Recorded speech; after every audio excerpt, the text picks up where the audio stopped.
I'm also a cancer survivor, breast cancer. I detected mine in 2019, in May. I was just having my routine check by myself, and I realized there was an abnormal lump in my breast. So I was alarmed. I have a family history. My mom had breast cancer. So when having first-hand experience of how what she went through, I was really very attentive to my body. And so I had to go to the hospital to check when I saw the lump. When I went to the first hospital, I was told it was just normal breast tissues and it was nothing. So I went back home. But then later realized the lump was becoming big in just a few days. So I changed the hospital again. And then when I went this time around, they made me have a biopsy done.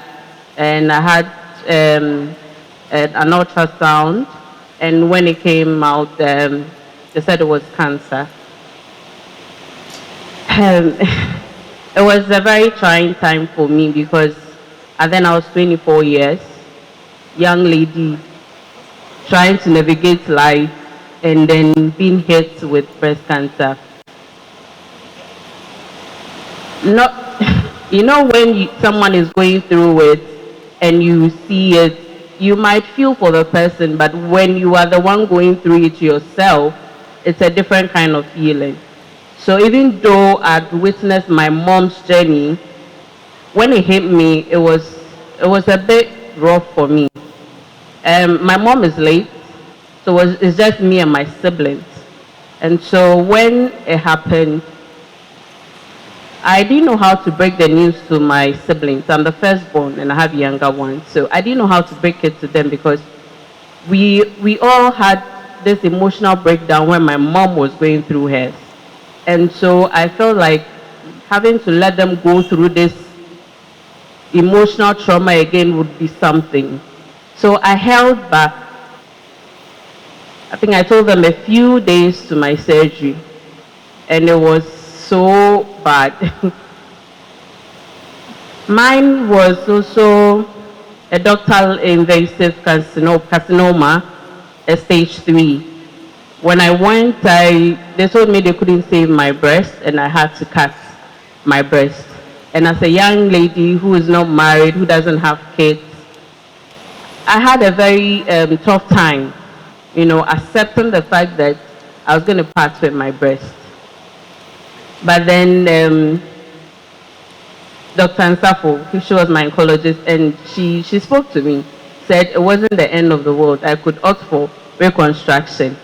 Even though I said yes, I knew that I wasn't okay with the whole thing. Fast forward, I went through surgery, had eight cycles of chemo, had 25 sections of radio, and currently on hormonal therapy.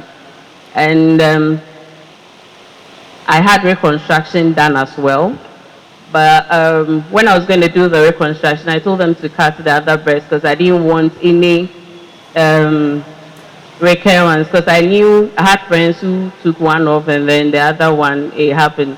I didn't want to have the wahala of going to do chemo all over again. I believe in God, and I know that it wasn't going to come again, but I just had to play safe.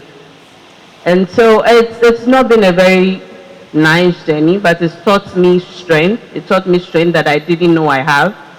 And by God's grace, I'm still here. Fast forward, after the death of my mom, I also covered a lump, a painless lump in my armpit, my left armpit. So I checked, but because it was painless, I didn't really take so much attention to it. So I left it. But it was when my husband was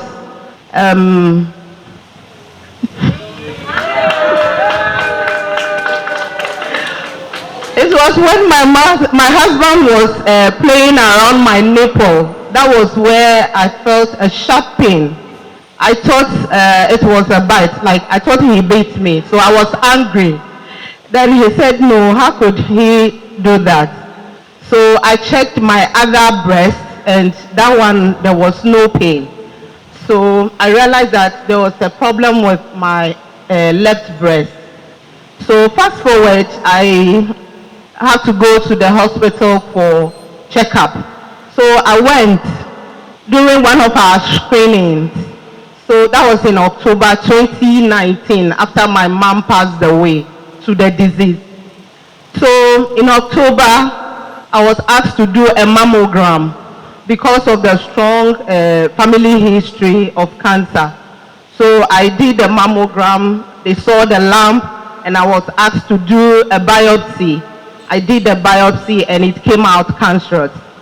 In fact, when the news was, broken to me, I didn't know how I managed to drive myself from Trust Hospital to Dansuma that day. I know it was God. When I got home, I threw myself on the floor, I cried and I slept. It was a call from my husband that woke me up because he was also anxious. He wants to know the outcome of the result. So eventually I told him. He was also, confused at work. He couldn't concentrate and his friends noticed that something was wrong with him. So they asked him to go home. So he came. So we have to, comfort ourselves because he knew what the mother-in-law also went through. So fast forward, I was asked to do surgery. When I was told that I had to take the breast, in fact, it really shattered me. You know, women, our breast gives us a lot of confidence. So I really didn't believe it because I thought it's the lump that they would take. But unfortunately, I have to do a total breast removal. So I was asked to bring my husband because mostly when women are diagnosed, they go home and don't come back. They go to do alternative treatment. So the doctor asked that I bring my husband so that he will talk to him.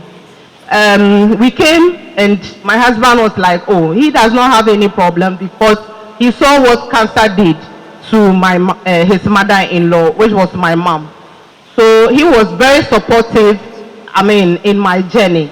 So the surgery was done and I was asked to do chemotherapy, radiation. I went through all of this. But somewhere along the line, I was placed on hormonal therapy. Then I stopped taking my medications because I thought I could handle it myself. So in 2021, somewhere in November, I discovered the lump again in my armpit, the same place where the earlier breast was removed.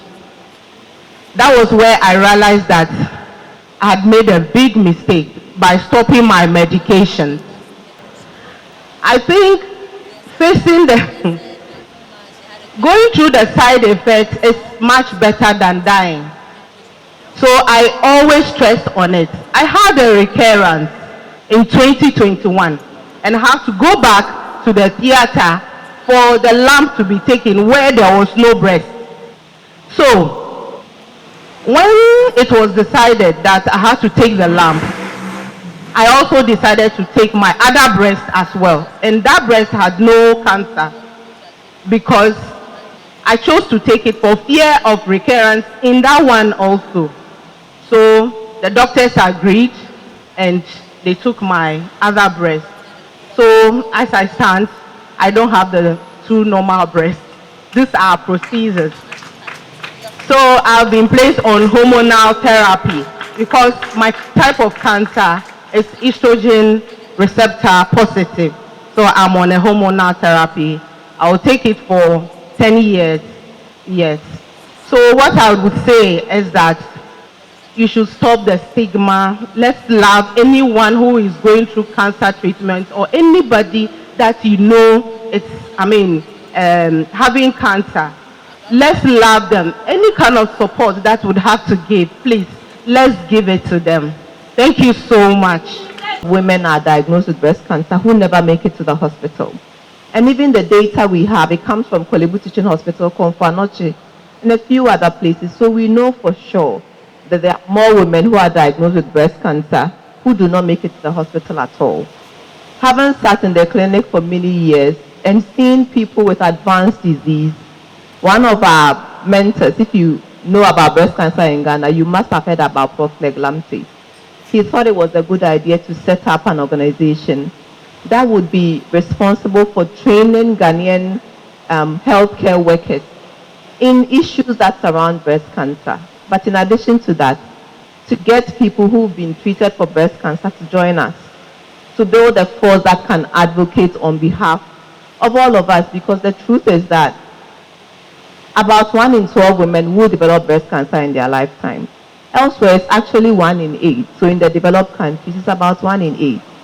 So look at the number of women here. Count 12, count 8. Maybe one of them will get breast cancer. So what it means is that the likely thing is that if you don't know someone with breast cancer, you will get to know them very soon. So it was important for us to step out from the hospital and catch the people earlier than they would come and see us. Because the truth is that if you have your cancer diagnosed at an earlier stage and you get effective treatment, your outcomes will be good. So in 2017, if I'm wrong, Gina will correct me, in 2017, we set up the Breast Society of Ghana. 2018, we set up the Breast Society of Ghana, and it's been growing. In 2013, I lost my mom to breast cancer.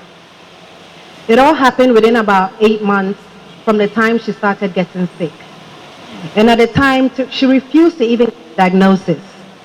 And we didn't quite know what to do as a family. I remember the last time I saw her before she passed, her clothes had slipped slightly off her shoulder, and that's when I noticed a huge deformity in her breast. That image never left me, because obviously it had been there for a very long time. She just didn't tell anybody about it. We didn't know what was going on with her. I was young, still in university, living away from home, so it was difficult to even help or understand how serious things were. So watching her slip away without being able to do anything about it left a deep mark on me. For years, I carried that feeling of helplessness until I decided to turn it into purpose. The True Care experience is my way of honoring her memory and ensuring that other women get help and awareness my mom never had. It's a platform that brings together survivors, healthcare professionals, and communities to share stories, raise awareness, and celebrate strength. Every time I see a woman empowered to check herself, go for a screening, or simply talk about her health openly, I know we're making a difference. But the Foundation's mission goes far beyond breast cancer awareness. The Trudy Arnold Foundation was established to address broader issues affecting women and children, from mental health to emotional well-being and community empowerment. Through the foundation, we're working to organize health outreach programs and screenings across Ghana to provide counseling and mental health support for women dealing with illness, trauma and loss, to launch empowerment and skill-building programs for single mothers and young women, and to partner with medical and wellness institutions to create social impact and spread awareness. The True Care experience is only the beginning. For me, it represents hope, healing, and purpose. A reminder that my mom's story, though painful, continues to inspire something more meaningful. It's about turning grief into growth, pain into purpose, and ensuring that no woman feels alone on her journey to wellness.